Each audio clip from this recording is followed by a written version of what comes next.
So while Mr. S did take an affirmative action to shoot Miss Mott, and while Miss Jolie was certainly a willing participant in all of this, I don't believe they bear full responsibility for what occurred. I think that I'm going to reduce some of the damages accordingly. So I'm going to find as follows. I'm going to grant the punitive damages. I think it should be deterred for people to shoot other people in the head. I think that's fairly clear.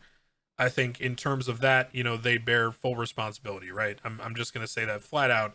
I think Mr. Jolie and Miss Paul, both as an accomplice and as the primary actors, shot people in the head, as Mr. S has so satisfactorily stated. He shot them in the head with a class 1 versus a class 2. So I'm going to grant the 25K from each party on that note. In terms of the other damages, the pain and suffering, I'm going to combine those two. I don't really know why they were separated. It's just pain and suffering. The pain is the physical pain. The suffering is the emotional anguish and the effects leading on. I think the amounts are relatively high. I think if you got what you were asking for, you'd be getting 50K plus what is it? Yeah, you'd be getting close to like 400K or something.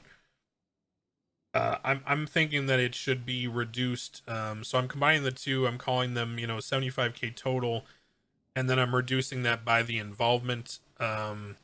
So I'm gonna give the allowance of 25K from each client for pain and suffering as a total amount, which means you'll be getting 50K from each defendant, and I'm assessing your comparative negligence in the situation at 50%. So the total award is going to be 25K from each client for a total of $50,000. That's the ruling of the court.